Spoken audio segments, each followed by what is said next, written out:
ఒక ఆత్మకథ రచించిన వారు గోపాల్ కృష్ణ గారు. షష్ఠి పూర్తి చేసుకోవలసిన వయసులో పెళ్లి పెటాకులు లేకుండా ఘోటకపు బ్రహ్మచారిలా గడపవలసి రావడం నిజంగా చాలా కష్టమే.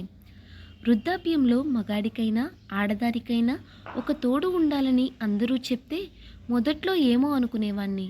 కానీ ఇప్పుడిప్పుడే మనిషికి మనిషి తోడు ఎంత అవసరమో అర్థమవుతుంది.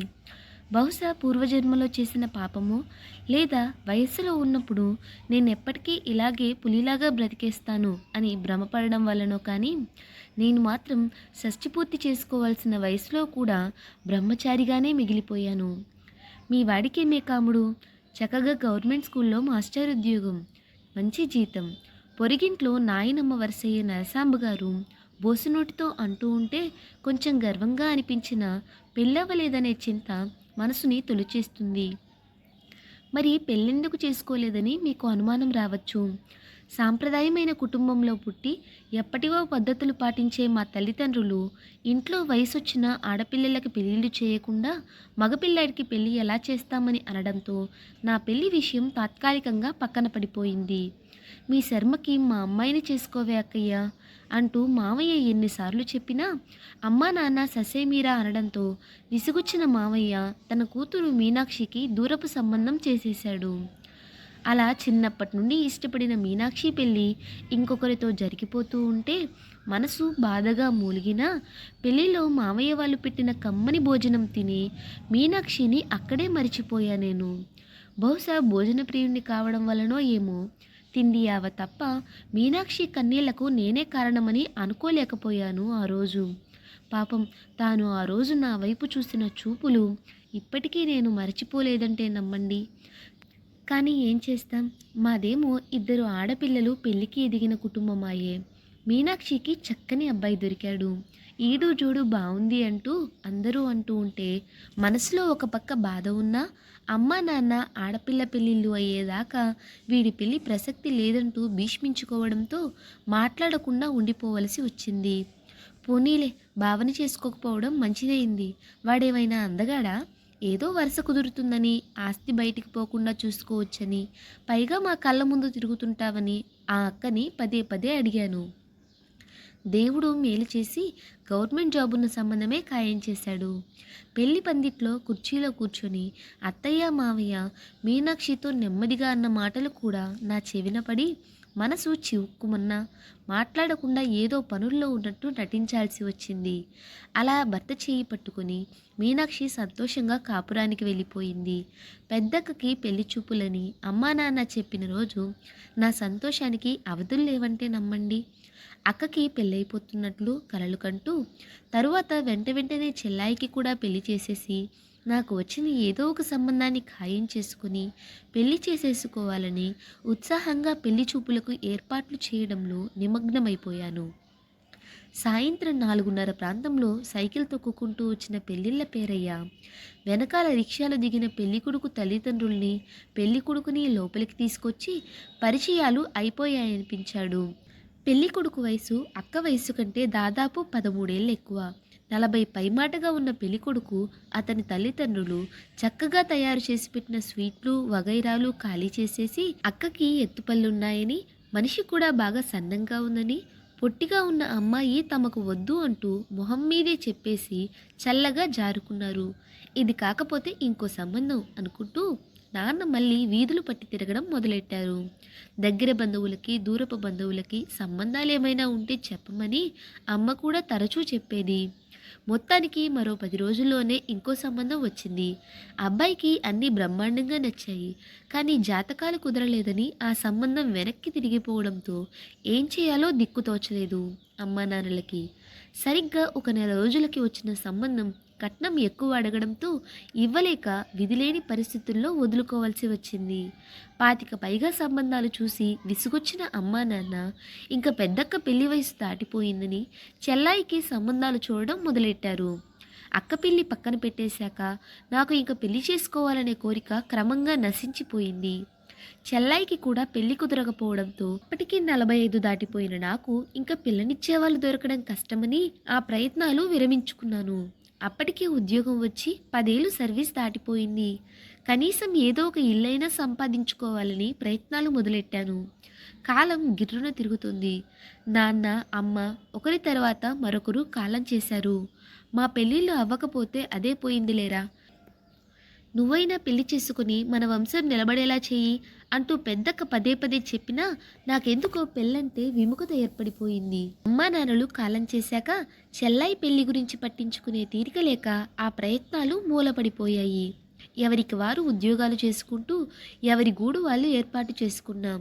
గూడు వేరైపోవడంతో మనుషుల మధ్య అంతరాలు కూడా పెరిగిపోయాయి. అసలు పెళ్ళెందుకు చేసుకోవాలి అని ఆలోచించటం మొదలుపెట్టాను. పెళ్ళి లేకుండా ఎందరో మహానుభావులయ్యారు. మనం మాత్రం ఎందుకు సంసార సాగరంలో ఈదుకుంటూ కొట్టుమిట్టాడాలి? నా ఆలోచన నాకు బేషుగ్గా అనిపించింది. ఇక్కడి నుండి మనిషిలో స్వార్థం మొదలవుతుందేమో. వచ్చిన జీతం అంతా వచ్చినట్లు దాచటం మొదలెట్టాను. 5 అంకెల జీతం కాస్త 6 అంకెలకు చేరుకుంది. వయసా ఏమంతైపోయిందని 50వ పడిలోకి పడిపోయినా ఇంకా తలనెరవడం కూడా మొదలవ్వలేదు. అన్నం ఒక్కటే తక్కువ కానీ శుభ్రమైన భోజనం తిని శరీరం బలిష్టంగానే పెరిగింది. అవును, భోజనం అంటే గుర్తొచ్చింది. అసలు చక్కగా హైస్కూల్లో మాస్టారుగిరి వెలగబెడుతూ ఇంట్లో చేయి కాల్చుకోవడం ఎందుకు? చక్కగా స్కూల్లో మధ్యాహ్నం భోజనం తినేసి కాస్తో కూస్తో మిగిలింది తెచ్చేసుకుంటే పోలా. డబ్బుకు డబ్బు మిగులు, చేయి కాల్చుకునే పనుండదు. శభాష్రా శర్మ, తెలివితేటలంటే నీవి. ఆలస్యం అమృతం విషం. రేపటి నుండి ఈ ఆలోచన అమల్లో పెట్టుకోవాలి. మనసులోకి వచ్చిన ఆలోచన వృధాగా పోతే ఎలా? అందుకే అమలు చేశాను. భోజనం ఖర్చు స్కూల్ ఖాతాలోకి పోవడంతో ఇక నాకున్న ఖర్చు 3 వంతులు తగ్గిపోయింది. మనిషిని దిట్టంగా ఉండడం వలన మందు మాకు ఖర్చు తగ్గిపోయింది. అమ్మా నాన్న పోయాక వాళ్ళ బరువు బాధ్యతలు నాకు ఇంకేం మిగిలాయి? ఒక మారుమూల పల్లెటూరి ఎంచుకొని అక్కడికి బదిలీ మీద వెళ్ళిపోయాను. ఇప్పుడున్న స్కూల్లో అయితే 10 మంది 10 రకాలుగా అనుకోవచ్చు. కొత్త స్కూల్ కదా, మన గురించి వాళ్ళకి తెలిసే అవకాశం బహు తక్కువ. నా అవతారం చూసిన అక్కడి టీచర్లు నా జోలికి వచ్చింది లేదు. ఇక్కడ ఇంకో విషయం నేను గమనించాను. నాకది బాగా నచ్చింది.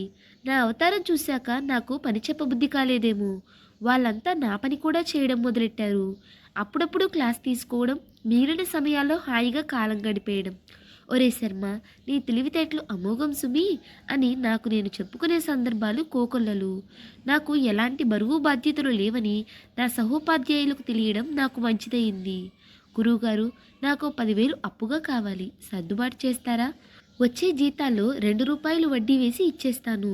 ఎంతో మొహమాటంగా అడిగాడు నాకంటే జూనియర్ అయిన నారాయణ మాస్టారు. అతనికి ఊళ్ళో మంచి పేరుందని వినికిడి. నా దగ్గర ఎక్కడి నుండి వస్తాయి మాస్టారు? నాది మీలాంటి జీతమేగా. లోపల ఇవ్వాలని అనిపించినా కొంచెం బెట్టు చేయకుండా ఇవ్వడం మంచిది కాదనిపించింది. అప్పటికి మాట్లాడకుండా ఊరుకున్నా. మర్నాడు మధ్యాహ్నం మళ్ళీ విషయం కదిపాడు. నోటు రాసి ఇస్తాను అనడంతో తప్పనిసరి పరిస్థితిలో ఇస్తున్నట్టు మొహం పెట్టి ఖాళీ నోటు మీద సంతకం చేయించుకుని డబ్బు చేతిలో పెట్టాను. సరిగా 10 రోజులైందేమో.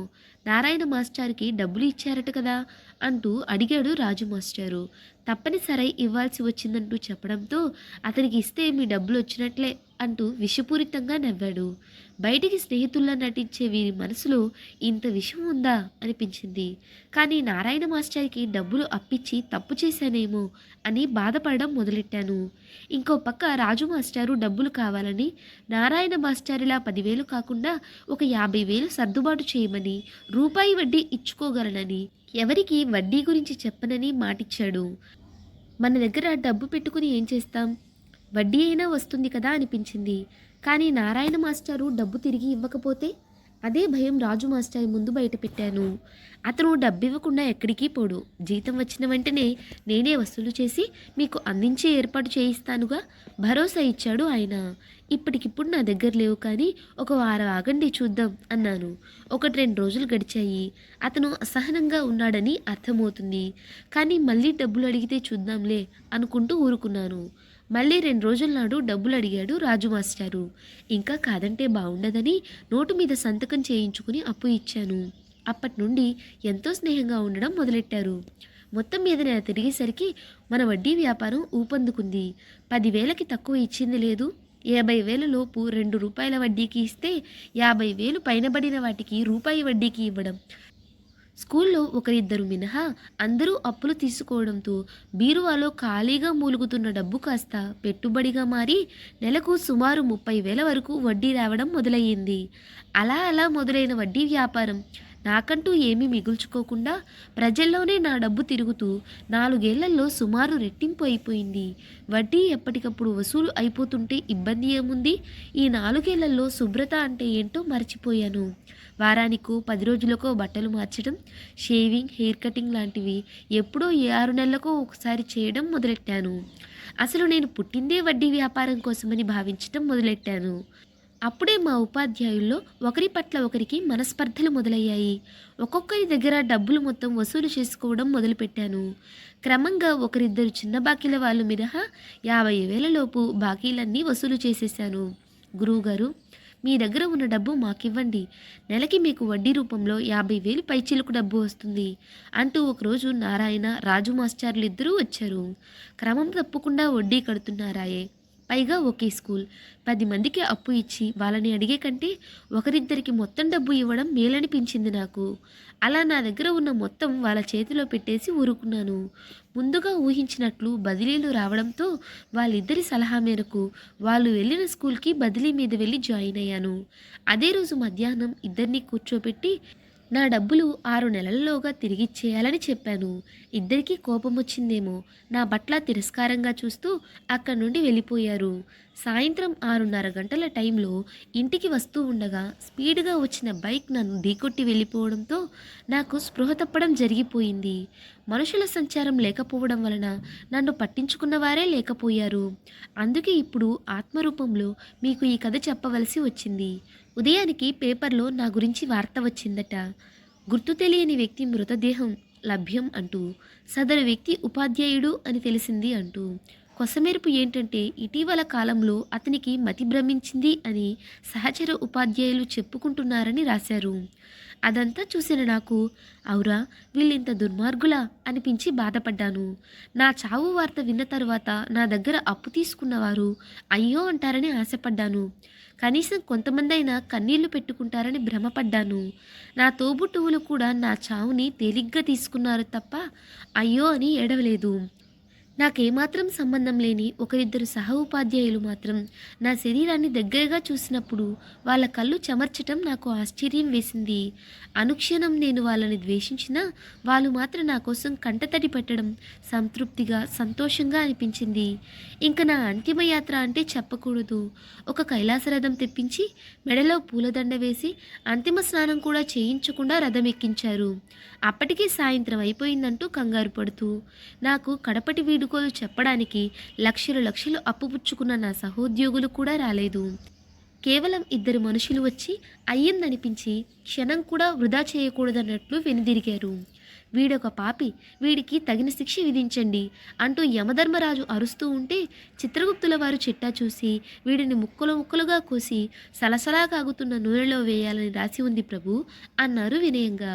10 మంది యమభటులు వచ్చి వంటి మీద బట్టలు ఊడదీసినంత సులభంగా కాళ్ళు చేతులు శరీరం నుండి విడతీసి పొయ్యిలో పెట్టి మిగిలిన శరీర భాగాల్ని కోసేసి నూనెలో వేయించడం మొదలెట్టారు. ఒక పక్క తోబుట్టువులు, ఇంకో పక్క అప్పు తీసుకున్నప్పుడు మీరే దైవం అని పొగిడిన నా సహోద్యోగులు చక్కగా ఎవరి పనుల్లో వాళ్ళు నిమగ్నమైపోయి నన్ను 2వ రోజుకే మరిచిపోయారు. ఇంకో పక్క నన్ను నానా తిట్లు తిడుతూ శరీరాన్ని నూనెలో వేయిస్తూ ఉంటే నాకేమో ఒళ్ళంతా మండిపోతుంది. కానీ దానికంటే నా సహాయం పొంది సంతోషంగా పండగ చేసుకుంటున్న నా అనుచర ద్వయం మీద కోపం కట్టలు తెంచుకుంది. ఇలాంటి అపాత్రులక నేను సాయం చేసింది అని పశ్చాత్తాపడడం మొదలెట్టాను. నా ముఖంలో నూనెలో వేయిస్తున్న బాధ కంటే మిత్రద్రోహం చేసిన నా 2 సహోద్యోగుల పట్ల అసహ్యం కనపడుతుంది. నేను గడిపిన పిసినారి జీవితం మీద నాకే అసహ్యం వేయసాగింది. మరో జన్మమంటూ ఉంటే పిసినారిగా జీవించకుండా ఉన్నదాన్ని అనుభవిస్తూ 10 మందికి నాకు చేతనైనంత సహాయం చేయాలని అనుకున్నాను. ఇప్పటికిప్పుడు మళ్ళీ నన్ను వెనక్కి పంపిస్తే వాళ్ళిద్దరి దగ్గర ఉన్న నా డబ్బు మొత్తం కక్కించి ఆ మొత్తం డబ్బు ఏదైనా అనాథ, వృద్ధాశ్రమాలకి సహాయంగా ఇవ్వాలనిపించింది. కానీ ఇదంతా సాధ్యం కాదు. సినిమాల్లో అయితే యముడు వచ్చి వెనక్కి వెళ్ళమని ఆజ్ఞ ఇస్తాడు. హీరో మళ్ళీ భూమి మీదకి వచ్చి విలన్ల భరతం పడతాడు. నేనేమీ హీరోని కాదు కదా, వాళ్ళు విలన్లు కూడా కాదు, కేవలం మనుషులం మేమంతా. ఇది నిజ జీవితం, ఇప్పటికీ ఇంతే అని సరిపెట్టుకుని గట్టిగా నిట్టూర్చాను. ఎవరో వెనక నుండి వీపు మీద కొరడాతో కొట్టినట్లయింది. ఉలిక్కిపడి వెనక్కి తిరిగి చూశాను. చుట్టూ మా అపార్ట్మెంట్ వాసులు. వాళ్ళల్లో వాళ్ళే ఏదో మాట్లాడుకుంటున్నారు. అసలైతే నాకేమీ అర్థం కాలేదు. మీరంతా నాలాగే పాపాలు చేసి ఇక్కడికి వచ్చారా అంటూ అడిగాను. వాళ్ళు తెల్లబోయి ఒకరి ముఖాలు ఒకరు చూసుకుంటూ గొల్లున నవ్వారు. మీరెక్కడికి వెళ్ళలేదు, మీ ఫ్లాట్లోనే ఉన్నారు. శనివారం రాత్రి అందరితో మాట్లాడిన మీరు సోమవారం ఉదయం వరకు కనబడకపోతే ఏమయ్యారా అనుకున్నాం. మీ ఇంటి తలుపులు తెరిచి ఉంటే మీరింట్లో ఉన్నారో లేకపోతే ఏ దొంగ విధవైనా లోపలికి దూరాడో అని హడలిపోయి చచ్చాం. మీరేమో కదలక మెదలక నేల మీద పడి ఉంటే ఏమైందో అని గత గంట సేపటి నుండి లేపుతున్నాం. మీ అక్క చెల్లి కూడా వచ్చి మీరు స్వర్గస్థులయ్యారేమో అని కంగారు పడుతున్నారు. ఆగకుండా తనదైన ధోరణిలో చెప్పుకుంటూ పోతున్నారు అవధాన్లు గారు. బాగుంది సంబడం, చూసింది చాలండి, పదండి ఆఫీసులకు టైం అవుతుంది అంటూ మూతి వంకర్లు తిప్పుకుంటూ అక్కడి నుండి కదిలింది ఎదురింటి శాస్త్రి గారి రెండో భార్య కమలం గారు. ఎలాగైనా నా డబ్బు అప్పులిచ్చి పెంచుకొని పిసినారిగా బ్రతకడం కంటే అప్పులు వసూలు చేసుకుని 10 మందికి పనికొచ్చే పనేదైనా చేయాలని దృఢంగా నిశ్చయించుకుని హడావుడిగా స్నానానికి బయలుదేరాను, స్కూల్కి టైం అవుతుందని.